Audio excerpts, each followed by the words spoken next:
Maybe you're broke now and you're living paycheck to paycheck, but you'd like to become a millionaire.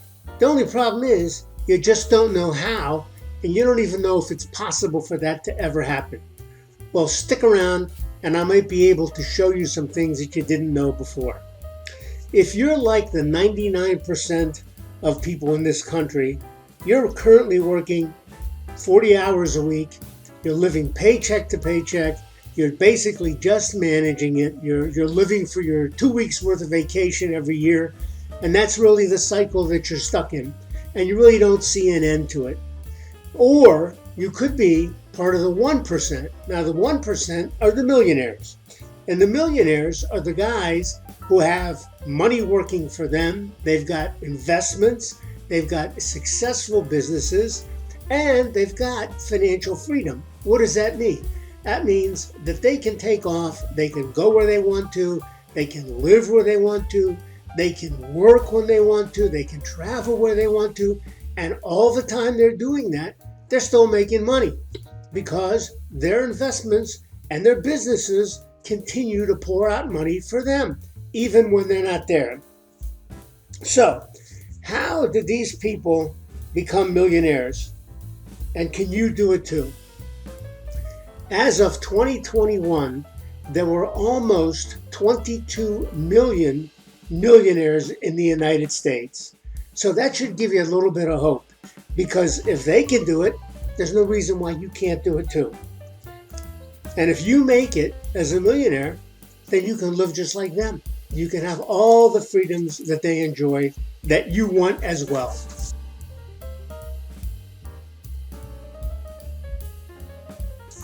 So, before we start, I'd like to first expose some myths about money. And these myths are things that we've all probably been programmed to hear or to believe since we were little kids, because they're so common. We just hear them over and over again to the point where we actually believe them. So, myth number one is money is evil. Well, I got news for you. Money is not evil.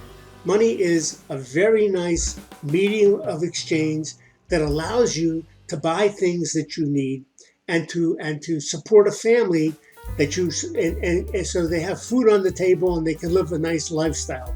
What's evil about money is the way some people may use money. But money in and of itself is not evil. Think about this. Look at the problems you're currently facing today, the everyday problems that we all face.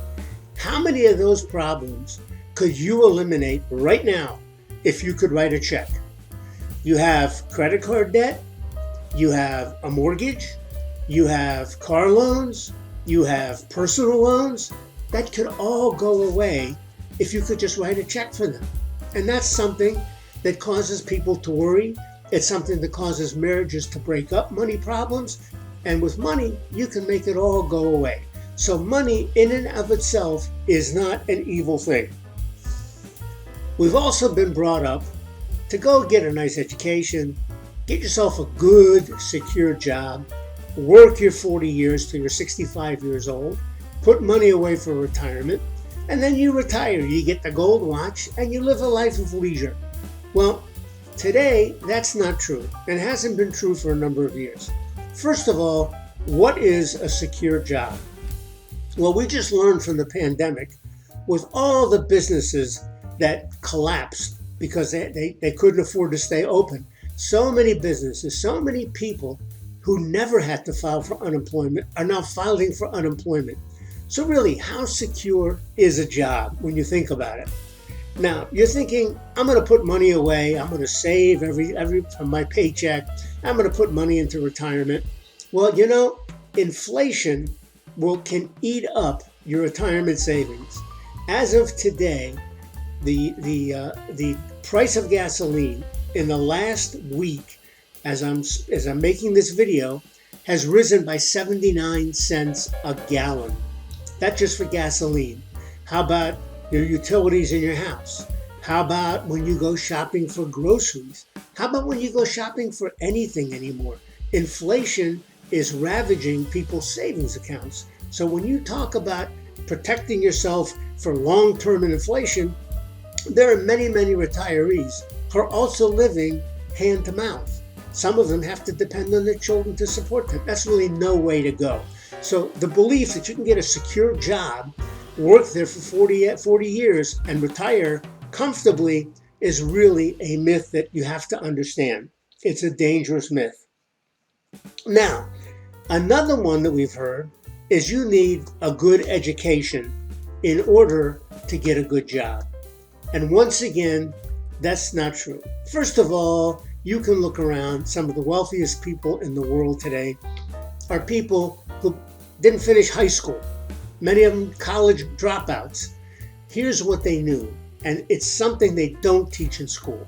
They understood entrepreneurship. They understood what it meant to start a business, to be in business, and how to run a business. Today, so many kids get out of college. They've got a mountain of student debt that'll take them 30 years to pay off. And if they go compete for some high-paying job, they're competing with probably hundreds, maybe even thousands of other top-notch students. The chances of them finding a job, the job they want, are really slim. So they end up taking a job as a cashier in Target, driving Uber for Uber. That's the kind of stuff that somebody goes into debt, hundreds of thousands of dollars to get an education, and then can't even support himself. Move in. How many people move back in with their parents after they graduate college? They've got the degree, but they can't afford to live. They can't afford to support themselves. So the myth that an education is the key to financial success is just that. It's a myth. What you need to know and you need to learn is entrepreneurship. That's really what you need to learn. How to run a business, what it means to run a business, how to manage it, how to understand cash flow, how to manage employees, how to place systems. Those are the kind of things, unfortunately, that are not taught in college. But those are the kinds of things that need to be taught. College basically teaches you how to have a job. Think about it. You go to college to be a school teacher, you got a job. You go to college to be an accountant, you got a job. You got a job as a doctor. You may make a lot of money, but you still got a job. It's basically you. And that takes me to the next lesson number 1.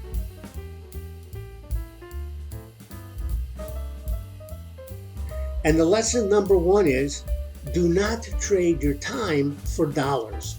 When somebody has a job, and I'm not decrying jobs, people need jobs because they need to work and support themselves, and not everybody's cut out to be an entrepreneur. But when you have a job, what you're doing is you're trading your time for dollars. Now, your time, you have to understand, is limited. You only have 24 hours in a day. Well, if your time is capped and limited, that means your income is capped and limited. If you're making $50 an hour or $100 an hour or $200 an hour, you're limited by the amount of hours you can work. And there's a limitation on that.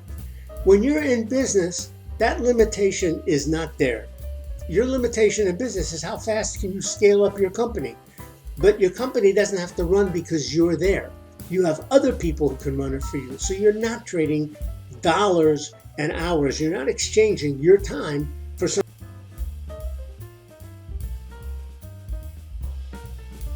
Now, lesson number 2 is working on improving yourself. You need to work, even if you got a job, before you can start a business and you're preparing. You need to work on yourself and develop skills. Now, what kind of skills should you be working on to develop? You should be working to develop the kind of skills that are necessary to help your business grow. And I'll give you a couple of examples.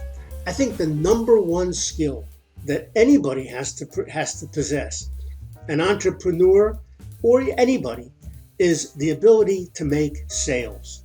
Now, making sales does not mean you have to be the typical backslapping salesman that's buddies with everybody.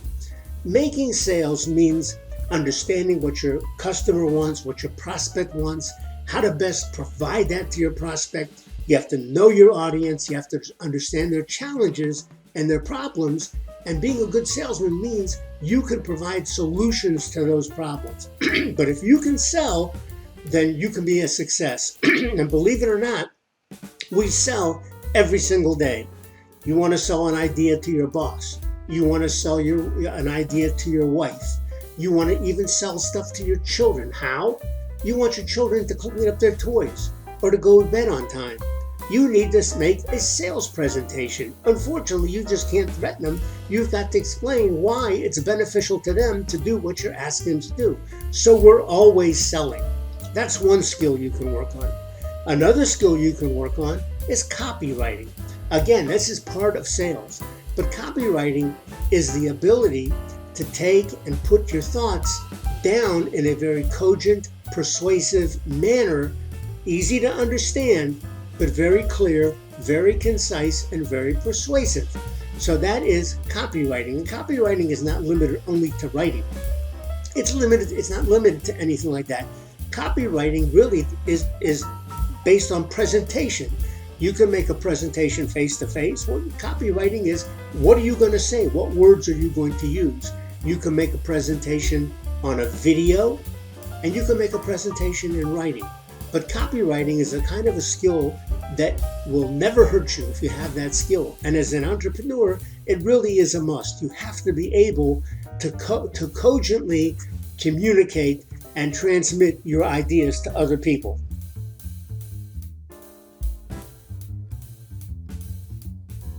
Now, when you're creating a business, you want to create a business that A, solves a problem. People want their problem solved. If you can solve that problem for them, you can make a sale. You want to be in a market that is growing. You don't want to be in a market that is shrinking. For example, you may not want to do business and sell to newspapers because the internet and cable TV is shrinking newspapers. So that may be a bad business to go into. So you want to go into a business that's actually growing, and you want to go into a business that is scalable.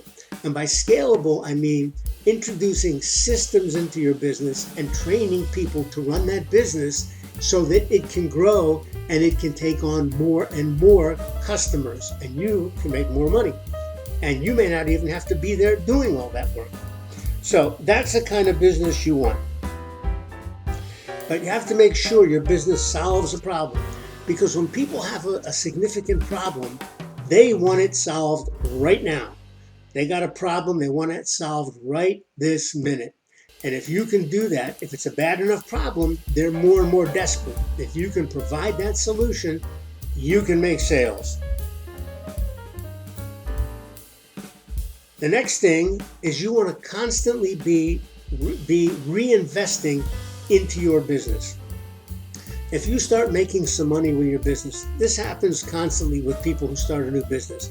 They may struggle for a year or two, but then they break through and the money starts coming in. And the first thing you want to do is take that money and you want to splurge, because you've been denying yourself for a couple of years now. So you want to splurge. So you want to go buy some fancy toys.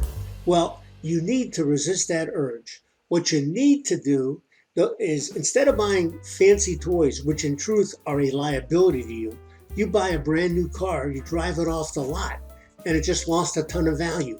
It's a depreciating asset and it's a liability, particularly with a car. You buy a very expensive car, it depreciates faster than the loan balance goes down. So you can't even sell it to cover the loan. What you've done is created a liability in your life. No, you don't want to do that. What you want to do first is reinvest in your business. You want to reinvest in more people, better trained people, more technology. If your business is growing, you're going to need more space, more office equipment. But that's the stuff that you're going to need to grow, and that's what you're going to need if you have a dream of becoming a millionaire. And you want to buy assets. You want to buy real estate. You want to buy stocks and bonds. You want to buy assets that pay you. You want to buy assets that go up in value. And if you do that, once those assets start paying you, then you can take that money and then you can buy an expensive toy and pay all cash for it. So you don't even have a debt. And you can do that and it's no sweat. It doesn't hurt your business. And now you can enjoy the hard work that you put in. But don't do it before you've reinvested in your business.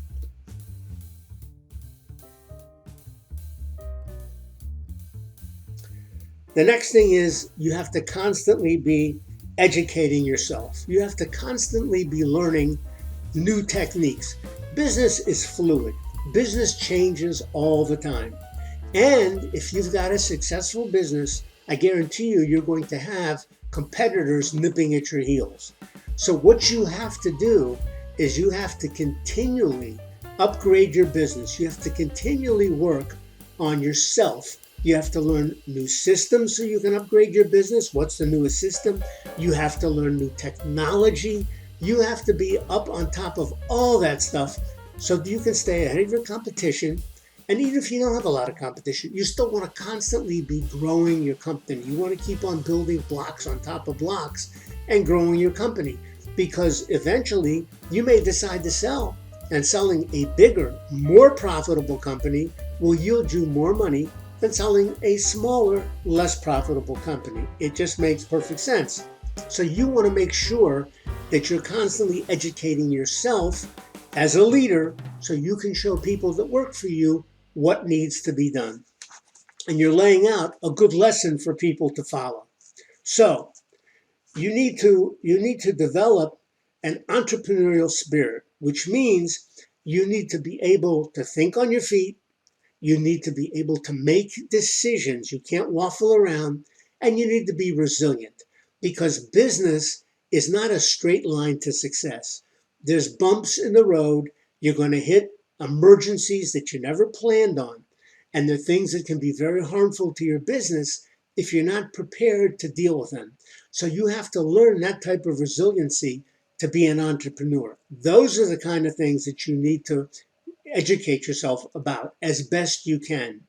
Now, once you do all that, once you've been through all these steps and you finally built that successful business, by then I guarantee you, you're going to say it was all worth every minute of it.